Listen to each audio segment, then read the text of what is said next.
Engineer Gold Mines is focused on the exploration and development of the historic high-grade Engineer Gold Mine situated 32 kilometers southwest of Atlan, British Columbia. Engineer Gold Mines is fully permitted for surface and underground exploration with the drill program now underway. Engineer Gold Mines Limited trades on the TSX Venture Exchange, symbol EAU. For more information, please visit us at engineergoldmines.com.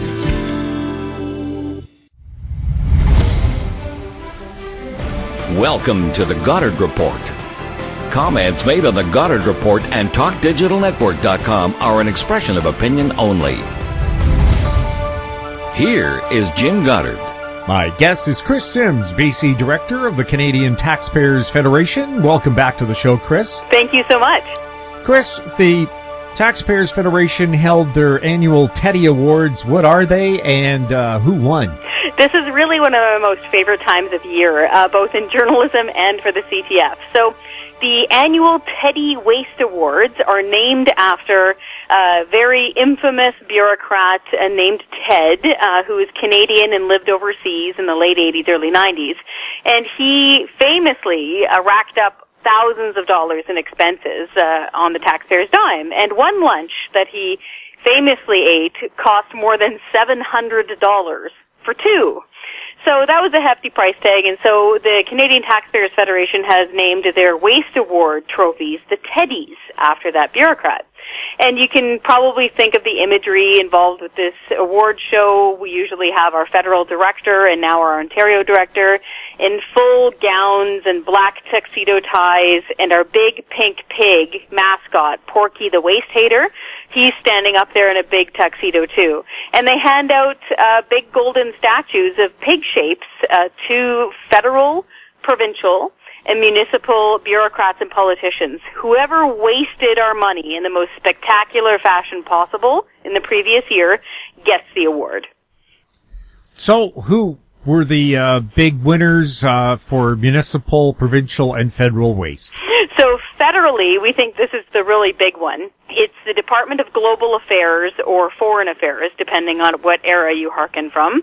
And they have this special fund. It's a global cultural fund. Technically, the fund is around $4.7 million per year. They spent 11-something million dollars in 1 year, so they went way over budget. And what they use it for is a big head scratcher. They actually use this money to fly Canadian chefs around the world at the beck and call of diplomats. So that means if you're some bureaucrat and you're working in a Canadian embassy somewhere, say the Dominican Republic or overseas somewhere, and you're feeling hungry and you're going to have a little party, you can phone Ottawa and they will fly you a Canadian chef to go cook for you. And taxpayers will pay for this.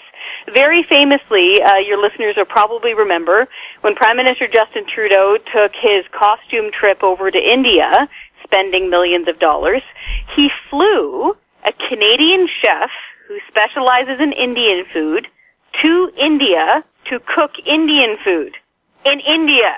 So it's the same cultural fund that pays for things like that. Apparently this now happens all around the world. Incredible. So, which province won the Wasting of Taxpayer Money Award? So this is a groundbreaking moment for the history of the Teddies. The Yukon territory, a territory won this year. And that's because they actually spent thousands of taxpayers' dollars literally throwing money into a creek. They grabbed money and they threw it in the water. They did this, they took the taxpayers' money and they used it to buy gold. And then they threw the gold in the water. They did this as a way, they said, of trying to encourage history and respect and knowledge of the gold rush, the origin of the gold rush, and all the history connected to it. And they wanted to get some cool Instagram pictures, which is fine, but did they have to use real money? Did they have to use real gold? Why didn't they get some cheap knockoff gold, or maybe get a mining company to donate some fool's gold, or anything but throw taxpayers' money literally in a river? So they won big for the first time ever in that category. Who's the most wasteful city this year? So the most wasteful city, I gotta speak up for BC. I fought hard, Jim. I really did, because we cleaned up last year, unfortunately, because last year, City of Vancouver, through the Parks Board, was paying people to pretend to be trees, if you might remember, and then to email people in the persona of those trees. They didn't win this year. I fought hard for them. But our two nominations coming from BC was City of Vancouver through TransLink, spent $200,000 painting 5 red rectangles on the pavement. So that's $40,000 per rectangle. So that was expensive and silly. They got a nomination but didn't win. And then there's a really big stainless steel ping pong table that the good people of Victoria paid for through their taxes, more than $5,000 to pay for this stainless steel ping pong table, which now blocks off a major city street downtown. Almost nobody ever uses it, and taxpayers paid for it. But the winner, this has been my favorite, I think, of the past few years. The City of Toronto in Scarborough actually spent time and money cracking down on a bunch of senior citizens who were playing euchre, which is a very simple card game you play in pairs. It's a trump game. It's very popular in Ontario. A lot of people in the armed forces play it a lot, and across the prairies. So these old folks have been playing this card game at their local rec center for like 20 years. They hang out, and their buy-in is $1.25. Someone got wind of this, and the people at Parks and Rec cracked down on them, sent them a threatening letter saying this amounts to gambling. They contacted the City of Toronto Legal Department. They contacted the Ontario Lottery and Gaming Commission. They've been investigating them now for 9 months. We overturned more than 180 pages of documents from the City of Toronto through Freedom of Information that they've been on the case with these old people playing cards. The Toronto Mayor, John Tory, even came out and said, guys, stand down. Fun police, go home. You don't need to do this anymore. But they're keeping it up. They're writing an official report. So they win for municipal wastefulness. We'll have more with Kris Sims right after this. Cypress Development Corp. is developing a world-class lithium resource in the heart of Clayton Valley, Nevada. The size of the resource makes the Clayton Valley project a premier asset with the potential to impact the future of lithium supply. Cypress Development Corp. trades on the TSX Venture Exchange, symbol CYP, the OTCQB, symbol CYDVF, and on Frankfurt, symbol C1Z1. For more information, please visit our website, cypressdevelopmentcorp.com. Media recognition from Bloomberg, Reuters, Recycling Trade Publications. Patented process for 100% recovery of critical metals, including cobalt, lithium, nickel, manganese, aluminum. American Manganese is focused on recycling lithium-ion batteries for electric vehicles. American Manganese trades on the TSX Venture, AMY, the US, AMYZF, and Frankfurt 2AM. For more information, visit AmericanManganeseInc.com or phone me, Larry Ray, at 778-574-4444. Welcome back. We're speaking with Kris Sims. Kris, the Insurance Corporation of British Columbia is going to mandatory no-fault insurance for drivers next year. They claim it'll save 20% on your premium. Do you have any confidence in that? And is no-fault insurance a good deal for BC? Well, a lot of people are hopeful that this will somehow reduce rates. The government is promising that this will reduce our rates by 20%. Number one, beware of politicians who say that they're going to save you money sometime in the future, especially if that future lands just before or after an election. So we're concerned there. Our main concern, though, is apart from the lawyer issue, where it's easy to beat up on lawyers until you need one, is that this will now tie drivers, BC drivers, to ICBC even more than they already were.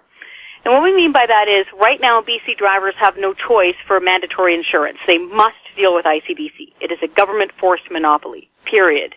If, God forbid, you are injured in a crash in BC up until now, you could sue for pain and suffering. You could bring in your own lawyer. You could bring in your own doctor. If ICBC offers you much less than what you need for your pain and suffering, you could take that to court, and you could get a different or bigger or changed settlement. Now, this will be what we say is what you get, and they'll be tied to ICBC forever.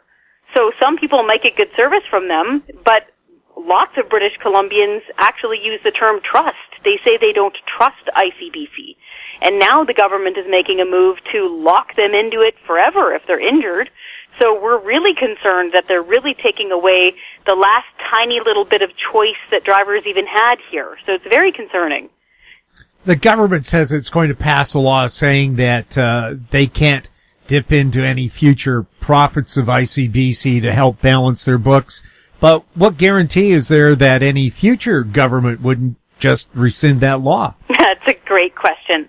And so it's one of the main reasons why we want ICBC changed to a co-op and opened up to competition, or just gotten rid of altogether. It's because politicians, MLAs, governments were using this as a way of papering over their budget deficits. They were using it like an ATM, people have described. And while it's great if they're passing a law saying, Scouts honor, we can never ever do this again, as you point out, these folks who are elected to the legislature legislate things. All it matters is a few strokes of a pen to reverse any law they want provincially.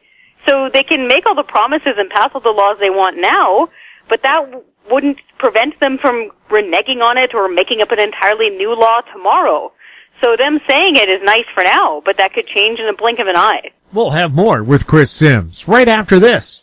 Avon Resources Limited is a gold exploration company with significant projects in British Columbia and the Yukon, trading on the TSX Venture Exchange, symbol ABN, and the OTCQB, symbol ABNAF. Surrounded by world-class gold deposits and mines, Avon's 23,000 hectares Forest Kerr Gold Project is located in the heart of the Golden Triangle in northwestern BC. For more information, visit us at avonresources.com. Don't miss out. Stay informed. Receive the HowStreet.com weekly recap with thought-provoking podcasts, radio, and articles delivered to your inbox. Sign up for the HowStreet.com weekly recap on our homepage at HowStreet.com. Welcome back. We're speaking with Kris Sims. Kris, the Supreme Court of Canada has rejected appeals on the Trans Mountain Pipeline that were sent in by environmental groups, a couple of First Nations organizations, and some youngsters. And is this a relief? I mean, I think this is the 23rd or 24th time a high court has rejected appeals on the building of this pipeline. We're happy with the Supreme Court's decision. While we do believe that people need to be heard, absolutely, that there should be a forum for that somewhere where they can have their voices heard and they can be consulted. But frankly, this project was repeatedly given the green light by the federal government and by the previous provincial government in British Columbia. All of the First Nations areas where the land goes through for the TMX pipeline from Edmonton through to Burnaby have signed on to it with agreements. So there's been a lot of consultation, years worth of consultation. And now, unfortunately, taxpayers are left holding the bag on this pipeline because the federal government dragged its feet so long and didn't declare paramountcy and say we as the federal government obviously have jurisdiction over an interprovincial pipeline. Because they didn't do that, TMX threw up its hands and walked away. Kinder Morgan left and left taxpayers owning it now. So this means we're about $13 billion or so in the hole, responsible for the twinning of this pipeline and the ownership of the current one. So that means it's even more important to get this thing done. So we need to get it done quickly and safely as possible and get it sold back into private hands so that we can make the money back and make taxpayers whole. So in that sense, yes, we're very happy to see this decision coming from the Supreme Court because it gives more direction and more clarity to the federal government. Now, I hope Alanis Morissette is listening. Isn't it ironic that opponents of the pipeline now say it's less economically viable because of 6 years of opposition, so it shouldn't be built? And who caused those 6 years of opposition, right? It's interesting where the moment they get beat in one element of their argument, they just simply jump to the other foot. Or we often like to call it a goalpost moving. It feels an awful lot like goalpost moving. And for those folks who say that they'd like to turn off the taps and keep it in the ground and stop using oil and gas, number one, the vast majority of our economy in our modern world runs on oil and gas. I think the last stat I saw was 90% of like everything around you, if you stop and look around you, is either made of oil and gas or was manufactured or delivered to you using oil and gas. So we depend upon it just for everything around us. But further to that, if you look at it from a tax perspective, the role of natural resources is gigantic. In mining alone, there are around 400,000 Canadians directly employed in mining. The average salary in mining is around $150,000 a year. So those are serious jobs. And those aren't even including trickle-down jobs. That's not even including energy jobs. So all of the money that comes federally from taxes from just oil, okay, because we do not have full pipeline capacity just for oil in Canada, the Parliamentary Budget Officer's own numbers show we've lost out on $13 billion between 2013 and 2023. Those $13 billion, guess what? Pay for our schools and our hospitals and our transit systems. So even if you are like a bicycle commuter that only eats locally grown organic food, the very social programs on which you depend are funded in large part by oil and gas.